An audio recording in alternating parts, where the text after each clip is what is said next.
Dumating na nga yung order ko from TikTok shop, pero inabot siya ng 1 week. Bakit nga ba inabot siya ng 1 week? Kasi hindi siya dito sa Singapore.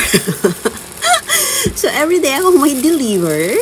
So, kahit wala pang sahod, everyday ako may order, everyday ako may parcel. Akala mo, ang dami kong source of income lang. So, anyways, in-order ko siyang bag. Ayun, nagustuhan ko siya kasi ang laki, tsaka large capacity talaga siya.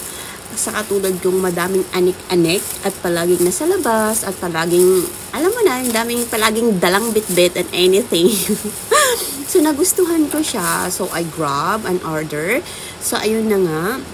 So, napaka-worth it niya sa halagang $9. 9 or 8, mga ganun lang siya. Oh, ayun, may maliit pang bag. At saka hindi ko expected na may maliit pa siyang bag na pouch. Kasi doon sa video, doon sa TikTok, wala siyang ganyan. Talagang bag lang siya.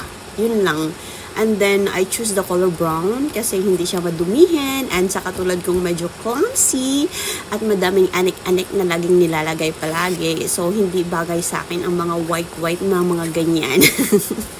Sobrang cute niya, guys. As in, sobrang ganda niya.